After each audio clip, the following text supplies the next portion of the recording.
नमस्कृत्य नरं चैव नरोत्तमं देवीं सरस्वतीं व्यासं ततो जयमुदीरयेत् मूकं करोति वाचालं पङ्गुं लङ्घयते गिरिं यत्कृपातमहं वन्दे परमानन्दमाधवं निगमं कल्पोत्तरगलितं फलं सुखमुखादमृतद्रवसंयुतं पिबत भागवतं रसमालो मुहुरो रसिका भुवि भावुकाः कस्तूरितिलकं ललाटपटले वक्षस्थले कौस्तुभं नासाग्रे वरमौक्तिकं करतले वेणुकरे कङ्कणं सर्वाङ्गे हरिचन्दनं सुललितं कण्ठे च मुक्तावली गोपस्त्रीपरिवेष्टितो विजयते श्रीगोपालचूडामणि जगदानंद कंदाय प्रणतार्तिहराय च नीलाचल निवासाय जगन्नाथाय ते नमः। मोर प्रिय भाई भौणी माने पवित्र पुरुषोत्तम क्षेत्र श्रीक्षेत्र धाम पुरी आपण मैंने श्रवण कर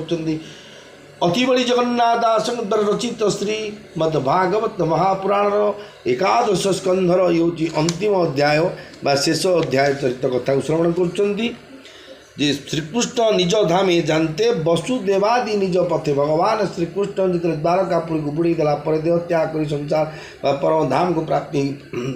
जिते पलैला वसुदेव माने कौन कले चलिले हो शोकग्रस्त 2-3 अध्याय चरित केमी परिस्थिति भगवान विच्छेद पर वसुदेवादि जो माने थिले कौन कले ये अंतिम चरित आसतु ताले परम पुरुष परमेश्वर श्री जगन्नाथ महाप्रभु ये कृष्ण अवतार कथा रामचरित बा रामायण हूँ रामावतार कथा नृसिंहपुराण भी नृसिंह अवतार कथा ये हूँ भगवान श्रीकृष्ण जगन्नाथ कृष्ण अवतार कथा। श्रीकृष्ण निज धामे जानते वसुदेवादि निज पथे चलिले होई शोकग्रस्त 32 अध्याय चरित श्री शुक उवाच एवे हो परीक्षित शुण विधातादि देवगण रजनी मुखे दिन अंते मिलिले कृष्ण अग्रते त्रिदशनाथ पुरंदर मिलिले गौरी शंकर सिद्ध गंधर्व पितृगणे पिशाच किन्नर चारणे यक्ष गुह्यक विद्याधर घेराई नाना उपहार कृष्ण गमन खेला देखी मिलिले भुवन उपेक्षी कृष्ण जन्म कर्म मान आनंदे करती गायन दिव्यकु सुम बरसंती जयस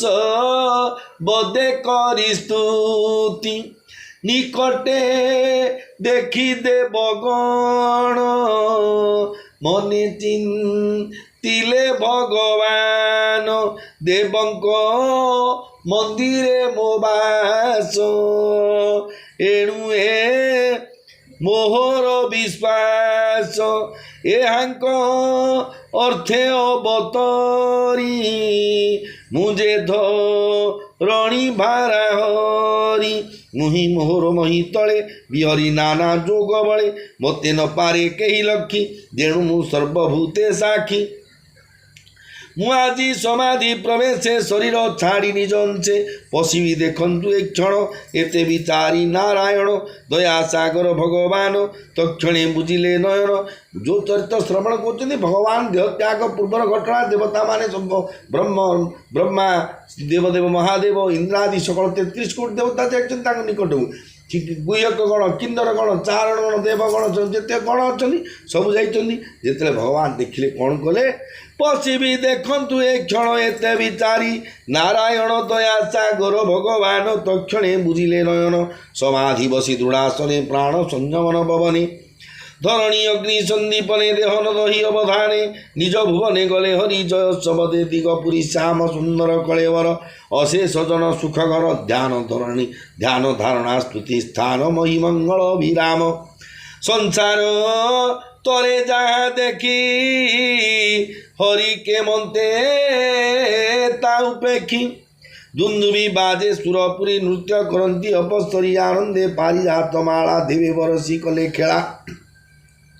शून्य शब्द शुणी करने देवे बोलती अन्य अन्य चालो हे ही पथे जीवा कृष्ण चरणे पूजिबा एमंत करी से विचार घेनाई नाना उपहार कृष्ण पथे जानती देवे पुरी तो अनेक उत्सवे जे बण पथे कृष्ण गले केबे हे देवे न जानिले परम ज्योति शून्य मिशे मेघे बिजुली प्राय दिशे मर्त्य ता न जानती जेन्ने कृष्णंक गति देवे तेन्ने न देखी कृष्णंक गोचर हृदय होइले चमत्कार भव बिरंची आदि सुरे शून्य चलिले जे झापुरे जीव जे सजीव से सर्वभूते थाई ताहाकु केही न देखई हरिकी देखिबे से काही जार आदि अंत नाही आत्मा को आपणे सृजई आत्मा रे आत्मा प्रवेशई आत्मा रे आत्म भावे रहे जंतु गोचर आत्मा नुहे आत्मा को आत्मा बळे दहे आत्मा को आत्मा बळे बहे एणु सकल आत्मामय एणु ए जन्म स्थिति मृत्यु जहार माया उठे हेतु नटर प्राय क्रीड़ा करे देखाई पुणी ता संगरे सुन हो परीक्षित तुई जमर घरु भावग्राही गुरु बालक आनी देले तोते गर्भे से रखिले जे हर अंते अंत करे जे हर अंते अंत करे प्रलय करे जे संसारे समरे हेले ताकु जिणी महामहिम चक्र पाणी चरणे बिंधिला से व्याध चरणे बिंधिला जे व्याध खंडिले तार अपराध देखाई दर्शन गति ताकु देले स्वर्ग गति एवंत महिमा जार से नोहे नर अवतार आपणा तनु से न रखे एक कथा मूर्ख जन लेखे सृष्टि पालन संहारण जे प्रभु परम कारण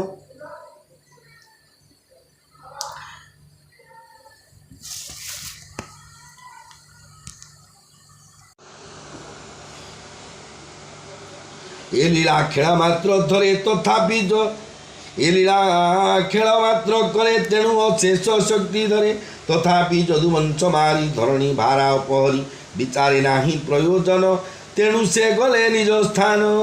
से देव देवंकर पति देखाई तांकु दिव्य मूर्ति जेसने नट लीला करे से निज माया रे बिहरे एमंते गोविंदंक गति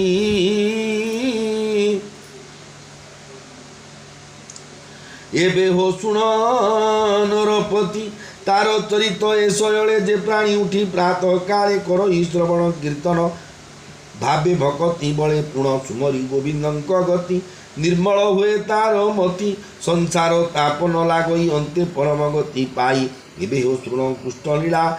दारुक द्वार काजे गला रोदन करी उच्च स्वरे पशिला द्वारका नगरे देवकी वसुदेव पादे पड़िला दुख शोक नादे शुणी मिलिला उग्रसेन देखी दारुक आगमन दारुक कही शोक नादे पड़िला उग्रसेन पादे जादव बलनाश कथा राम गोविंदंक व्यवस्था दारुक मुखु ताहा शुणी कृष्णंक जेतेक तरुणी शोके होइले मूर्छित धरणी पड़ी मोहगत सकले मिली एक स्थाने रोदन करी उच्च स्वने शिरे बदने करताड़ी कांदंती मही तले पड़ी राम गोविंद तनु त्यागे प्राण के धरु हृदय भागे देवकी रोहिणी कोले हाहा गोविंद बोली भोले पड़ी छाड़िले निज प्राण देखी वसुदेव तक्षण चकिते चौदिगे चाही कातरे कंपे तार देही डाकिला तोलिबेनी कर आस गोविंद हलधर देखाओ सुंदर बदन बोली छाड़िला निज प्राण वसुदे बंक जेते नारी स्वामी चरण दृढ़े धरी अनले होइले दहन गमिले वैकुंठ भुवन रेवती राम मार्ग चिंती अग्नि रे दग्ध हुअन्ति कृष्ण नन नारी गणे अग्नि प्रवेश जणे जणे कृष्णंक श्रेष्ठा अष्ट नारी रुक्मिणी देवी आदि करी तुंडे चारि भगवान अनले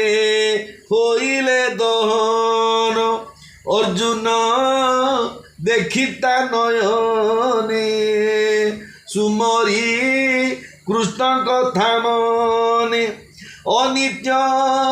देखिए संसार चिंती দয় কলে স্থির কৃষ্ণ ন দেখি বন্ধু জনে প্রাণ ছাড়িলে জনে জনে অর্জুন নেই তা নলে দহন কলা সিন্ধু কূলে যেবা রহিলে জীবনে কৃষ্ণঙ্গ যেতে নারী গণে ତାଙ୍କୁ ଘେରାଇ ଅର୍ଜୁନ ପୁରୀ ଯେଥିଲେ ପ୍ରଜାଜନ ସକଳେ ମିଳି ଏକ ମେଳେ ତୀରେ ମିଳିଲେ ରାତ୍ର କାଳେ ଦେଖନ୍ତେ ସର୍ବଲୋକ ତୁଲେ ଦକ୍ଷିଣେ ସମୁଦ୍ର ଉଲ୍ଲୋଳେ ବୁଡ଼ିଲା ଦ୍ୱାର କାନଗର ଛାଡ଼ି କୃଷ୍ଣଙ୍କ ନିଜପୁର ଯେଣୁ ସେ କୃଷ୍ଣ ସନ୍ନିଧାନେ ରହେ ପ୍ରଳୟ ଅବସାନେ ଯେଣୁ ସେ ଦ୍ୱାର କାନଗର ସୁପୁଣ୍ୟ ଈଶ୍ୱର ମନ୍ଦିର परम पवित्र मंगल जही विजय आदि मूल सुमने शुण परीक्षित थिला जे अनिरुद्ध सुत बालक वक्र तार नाम सुंदर तनुगुण धाम ताकू कले तही राजा सुखी पाणिला जन प्रजा अर्जुन छत्र दे सिरे से राजा मथुरा नगरे मंगल अभिषेक करी कृष्ण विधवा देते नारी सकल पारिषद जुते अर्जुन गला इंद्रप्रस्थे बथे से गला दुख शोके कृष्ण विच्छेदे अश्रुमुखे